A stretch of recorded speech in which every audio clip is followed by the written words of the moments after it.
As I step through the rusty iron gates of the Eastwood Mental Hospital, a shiver runs down my spine. The once grand institution now stands as a dilapidated shell, looming ominously against the moonlit sky. The air is heavy with the weight of forgotten memories and the whispered secrets of tortured souls. I am not alone in this venture. 3 brave friends of mine named Sarah, Josh, and Derek accompany me, their hearts pounding with a mix of trepidation and excitement. Armed with their cameras, we intended to capture the paranormal activity that is said to haunt these decaying halls. We wanted to create a YouTube video that will both entertain and terrify their audience. The legends surrounding Eastwood Mental Hospital are ripe with tales of restless spirits, tortured souls who never found solace in life or death. As we enter the echoing corridors, a sense of unease washes over me. The dim, flickering lights cast eerie shadows on the peeling wallpaper, revealing glimpses of a forgotten past. The air is stagnant, tainted by the smell of decay and abandonment. Each creaking floorboard seems to echo through the hollow halls, as if the building itself is alive with anticipation. Sarah, the fearless leader of the group, guides you deeper into the bowels of the asylum. She tries to hide her nerves behind a confident smile, her voice cracking slightly as she points out places of interest. Josh, the skeptic of the group, makes sarcastic remarks, attempting to lighten the mood. Derek, the camera operator, diligently captures every moment, his lens becoming the eyes of their future audience. Hours pass as we explore the labyrinthine corridors, each room revealing more disturbing remnants of the hospital's past. I had stumbled upon crumbling patient records, old medical equipment, and even remnants of restraints used to confine the mentally ill. The oppressive atmosphere becomes suffocating, but the anticipation of discovering something truly supernatural keeps me going. However, as the night grows darker, an unexplainable chill fills the air. Whispers begin to echo through the halls, carrying the tortured murmurs of long-forgotten souls. Our nerves start to fray. Our laughter had been replaced with anxious glances. Shadows dance in the corners of our vision, flickering in and out of existence like phantoms. Suddenly, a door slams shut behind me, the sound reverberating through the empty hallways. Panic sets in as we trace back, searching for an exit. But the asylum seems to change before our eyes, twisting into a nightmarish maze. The walls morph, the ceiling lowers, and the very air becomes dense and suffocating. Whispers grow louder, the tormented voices overlapping into an incoherent symphony of anguish. Shadows solidify into grotesque forms, manifesting as the restless spirits that haunt this forsaken place. The ghosts of the mentally insane, driven to madness in life, now seek vengeance upon the living. Me, Sarah, Josh, and Derek run, our screams lost amidst the cacophony of spectral wails. But no matter where we turned, we found ourselves trapped in this macabre nightmare. We decided to split up and look for an exit in teams of 2, as me and Derek frantically sprint through the twisting corridors of the Eastwood Mental Hospital. The screams of Sarah and Josh echo behind us. Fear grips my heart, urging me to move faster, to escape the clutches of the vengeful spirits. Relief washes over me as you realize we escaped the clutches of the spirits. The weight of the asylum fades behind me, replaced by the comfort of freedom.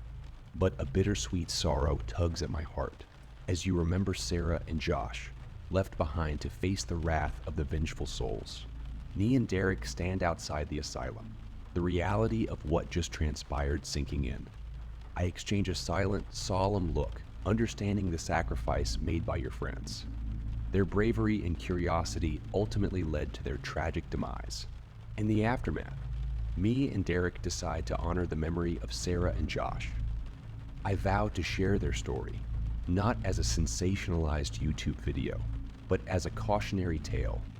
I want the world to know the dangers of delving into the supernatural without proper preparation and respect. With heavy hearts, I gather the footage recorded by Derek's camera, carefully piecing together a documentary that pays tribute to our lost friends. It serves as a reminder of the paranormal forces that lurk in the shadows and the devastating consequences that can accompany such investigations. As the documentary gains attention, its purpose becomes clear: to raise awareness about the haunted history of the Eastwood Mental Hospital and the spirits that continue to roam its forsaken halls. Me and Derek channel your grief into a mission of education and reverence, ensuring that Sarah and Josh's sacrifice is never forgotten. The spirits of the mentally insane still haunt the abandoned asylum, their presence a chilling reminder of the price paid for curiosity. And while me and Derek manage to escape with our lives, the weight of their loss forever imprints upon our souls, a constant reminder of the darkness that dwells within the realm of the paranormal. I awoke, disoriented and in pain. I sat up, slowly, aware that I had no recollection of how I got here. I tried to recall the events leading up to now, but nothing but a messy fog came through. Panic started to set in as I tried to piece together the events leading up to this moment. "Hello, sunshine," a voice boomed. Dressed in his blue uniform, donut in one hand and cup of coffee or tea in the other like a walking stereotype. He smirked at me from the other side of the cell bars. Feigning a smile, I grumbled, "Oh, hey, Chief. You're looking good," while rubbing my temples. "Coffee?" he asked, lifting the cup in his hand slightly. "Got anything stronger?" I mumbled back, the hangover hitting me in waves.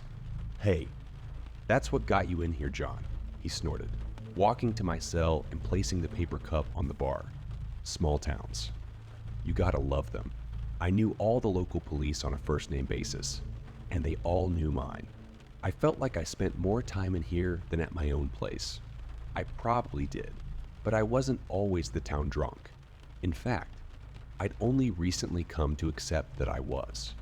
Once upon a time, though, I was a small store manager, running a team of 5 sales and a couple of admin staff in an electronics store. I was happy. We were happy.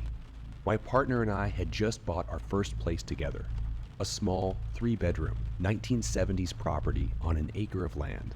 It was close enough to the town that shopping and traveling to work wasn't an issue, but far enough out that it felt private and quiet. Just what we had dreamed of. "Just one more photo," Lucy said, grinning before they take the sold sign down. "All right, one more," I replied, feigning annoyance. I really didn't mind, but I couldn't let her know. "All right. Smile, you two, Mindy," Lucy's sister said. She aimed the camera at us as we stood in front of the large real estate sign that had the big sold sticker plastered across it. "John, put your hand on her belly," she said, indicating to Lucy's pregnant stomach. I smiled, placing one hand around her and the other resting on the lump of her belly. "Cheese!" Flash. Lightning cracked outside the cell's only window, and only now I noticed how dark and stormy it was outside. "What time is it?" I asked, rubbing the back of my neck as I stood to go retrieve the coffee. "A little past 5 in the morning," Chief Beverage replied. Grabbing the cup of coffee off the bar, I raised it in thanks to the chief and took a sip. Instantly, the warm coffee had an effect on my headache, making me feel more awake and alert. I took another sip and let the caffeine work its magic, as another crash of lightning lit up the skies, shortly followed by a guttural rolling thunder that shook the prison, just like the night that changed my life. We had been out celebrating our baby shower with friends and family. The forecast had mentioned a little rain, but nothing like the storm we found ourselves in as we drove home that night. "Maybe slow down a little," Lucy said, one hand on her belly and the other on the dash in front of her, as she peered through the windshield at the storm outside. The window wipers were on high, but they were fighting a losing battle against the downpour. Lightning lit up the sky and thunder rattled the car's doors. "I'm already doing half the speed limit.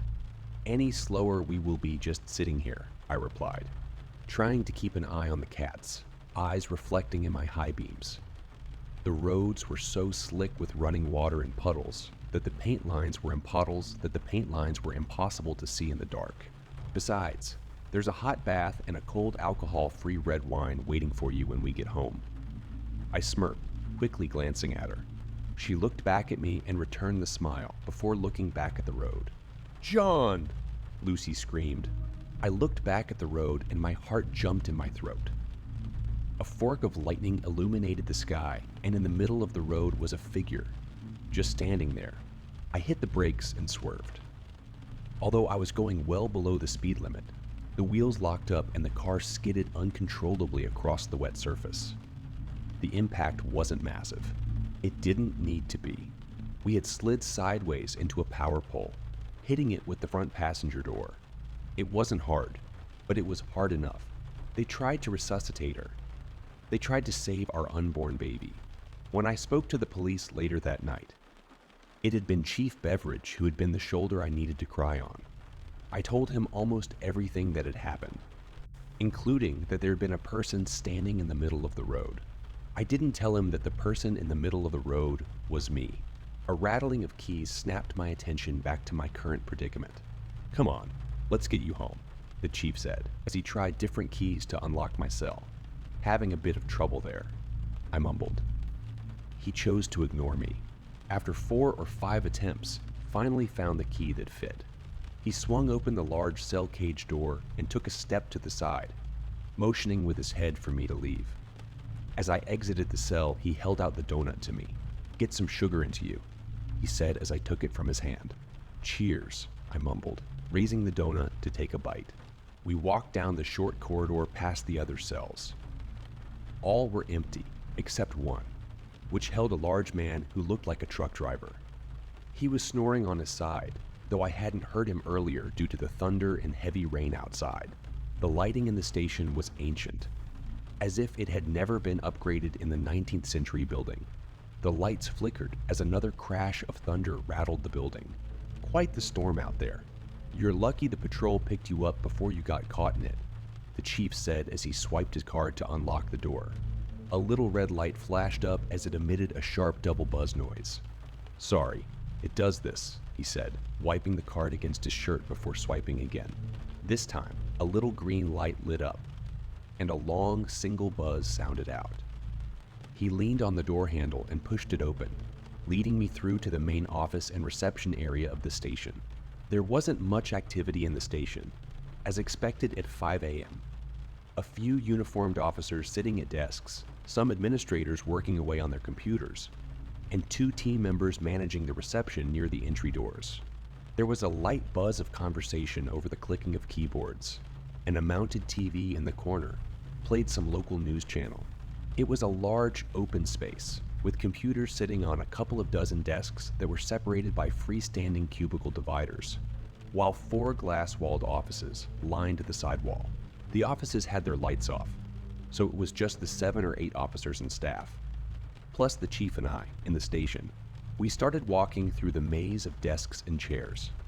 "Let me just grab your things, John," the chief said, indicating for me to take a seat at an empty desk and wait while he headed over to one of the admin members.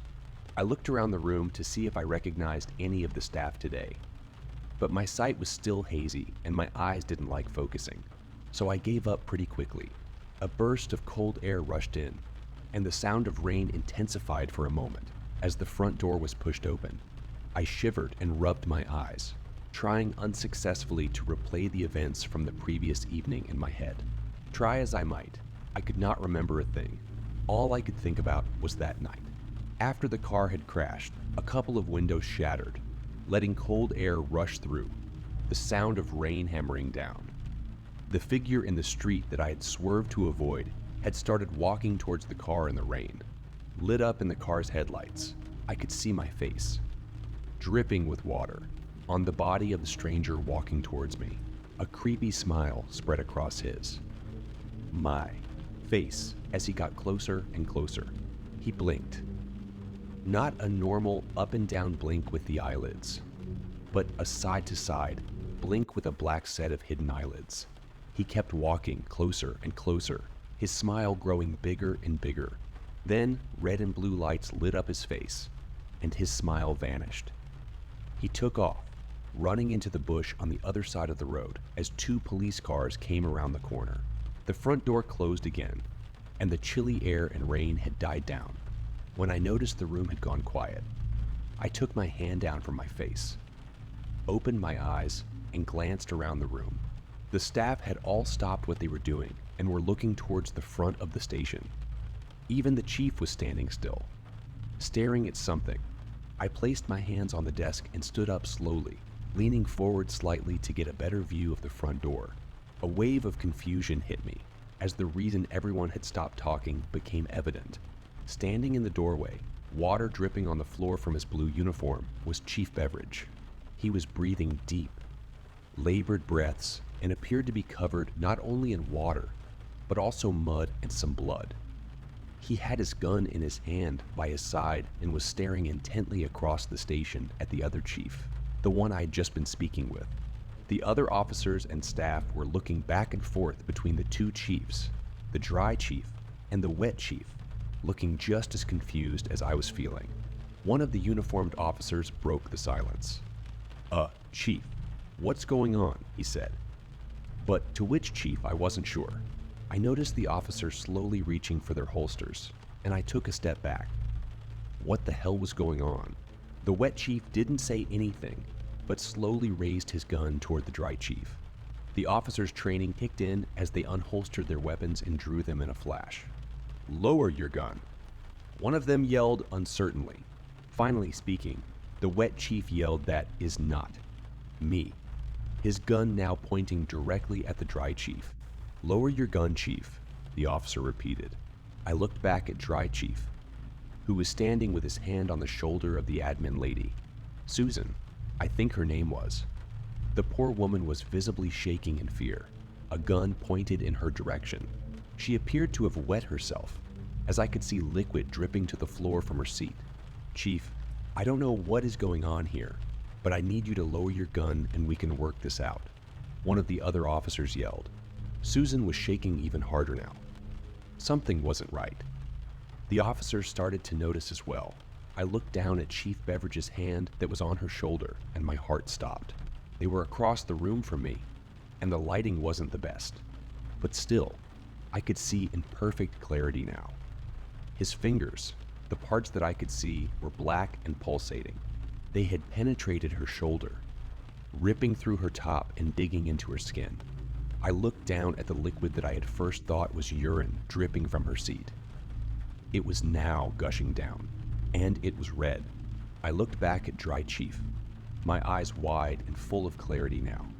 Dry Chief turned his head slowly toward me, a smile spreading on his face. Then he blinked a sideways blink with black, hidden eyelids. When the side-set eyelids slid back, eyes as black as coal had replaced his usually vibrant blue and white pair. I stumbled back, crashing into the desk behind me. Raising my hand to point at the Dry Chief, I yelled, "That's not the chief." A snarl formed on his face, and he whipped his head back towards the officers. The officers' faces dropped as they saw for the first time his lifeless eyes. They swung their guns around to face Dry Chief, but were too slow. Out of his chest burst multiple black tendrils. In an instant, I watched as the tendrils impaled the other officers and staff. The closest officer was struck directly in his eyeball, dropping his gun immediately as his arms fell to his sides, blood immediately splattering all over his desk. The second officer was struck in the throat, crushing his larynx and snapping his head back. The third officer was struck directly in the chest, with the tendril piercing right through and out of his back. The two receptionists who were facing the wet chief, the real chief, were both hit squarely in the back of the head, slamming their heads forward onto the desks in front of them, splattering blood all over the computers and desk, while the last admin staff had been sitting sideways, and the tendril had hit her directly in the ear.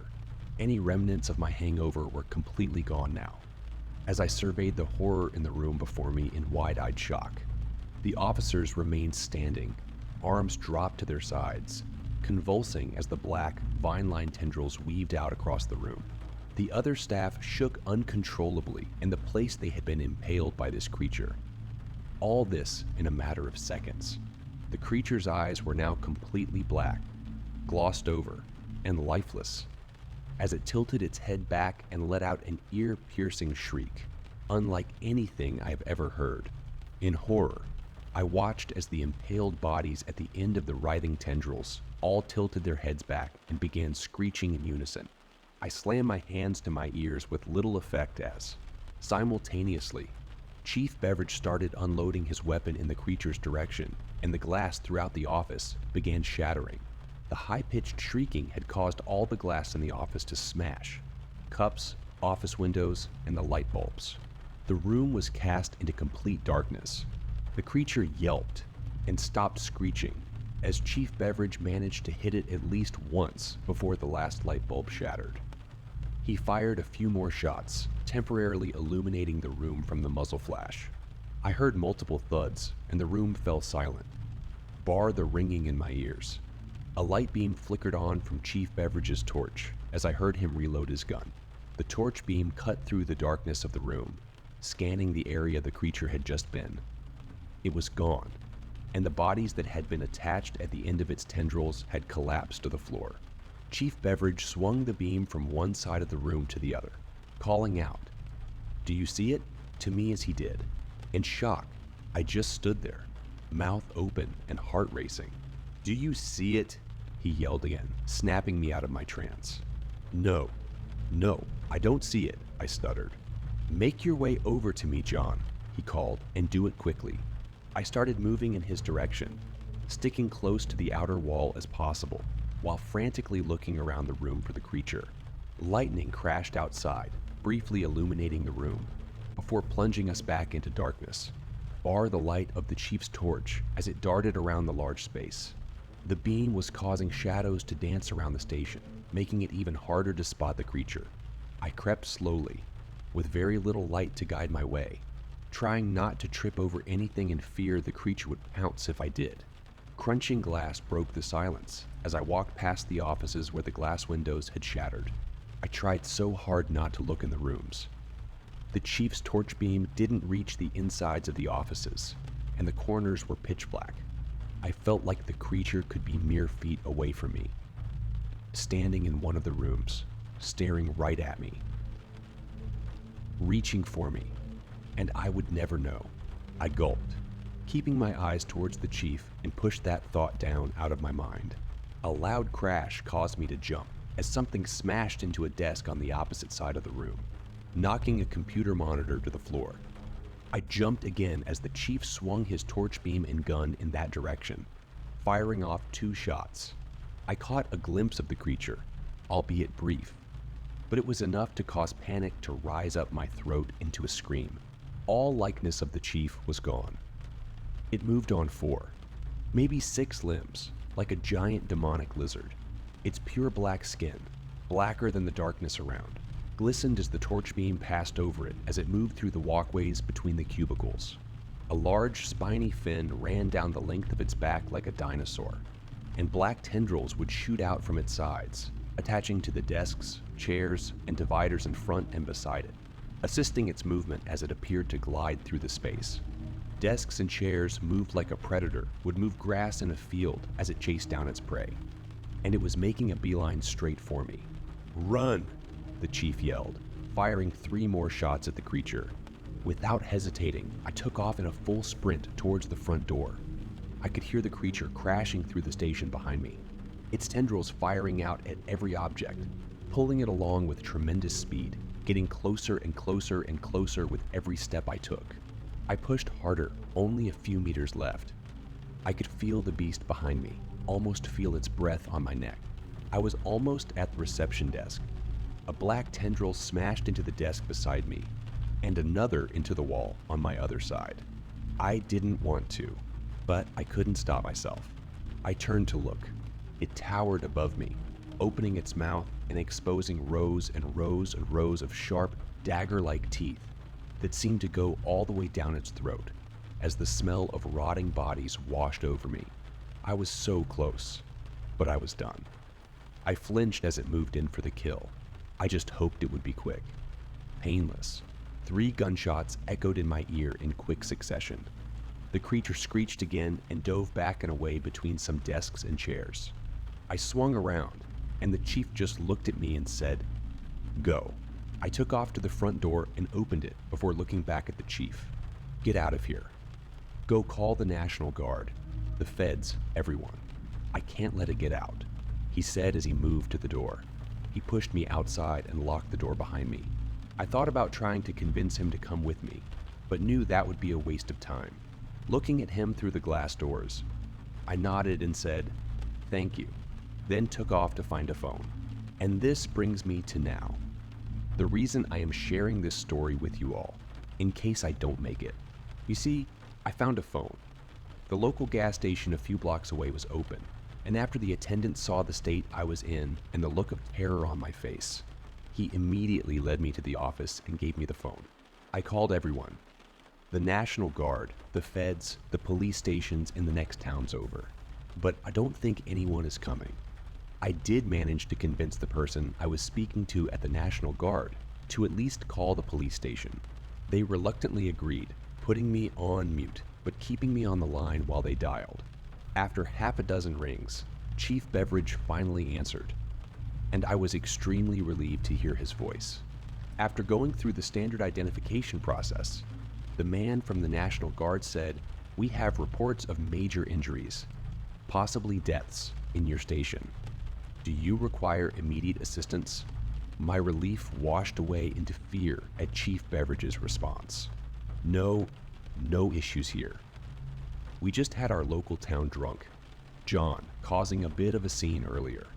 We have released him already, but I think I might do a welfare check on him. I started yelling down the phone as they wrapped up their conversation. Tears formed in my eyes, my screams falling on deaf ears as I was still muted. The man from the National Guard thanked him and apologized for the inconvenience, before coming back to me and warning me about the trouble I could get into for filing false reports and wasting their time. He ignored my pleas and hung up on me, leaving me listening to the dial tone in disbelief. After what felt like an hour, I lowered the phone back to the receiver. As I leaned back in the chair, I could feel the blood running from me, leaving my skin feeling cold and clammy. I lowered my head into my hands, accepting that this may be it. I heard the door swing open, heard the attendant clear his throat. "Do you know how to use one of these?" he asked. I lifted my head from my hands. He was holding an M4 shotgun toward me. He had some sort of assault rifle over his shoulder, and what looked like a modified Magnum handgun in a holster on his hip. "I heard your call," he said as he handed me the shotgun. My mouth was open in shock. "I've been hunting this thing since it took my brother 2 years ago. You want to help me kill this fucker?" he asked, a hint of crazy in his eyes. I slowly stood, still in disbelief, looking at the slightly graying station attendant. For the first time, I started noticing details about him I missed earlier, such as his muscular build under the loosely fitting polo shirt, the battle scars on his hands and face, and the Special Forces tattoo peeking out from the bottom of his polo. "Well?" he asked, squinting his eyes a little at me. I looked at the shotgun in my hands, then back at him, and felt a surge of anger and confidence wash over me. "Fuck yes." "For Chief Beveridge," I said. "For my brother," he said. "And for Lucy."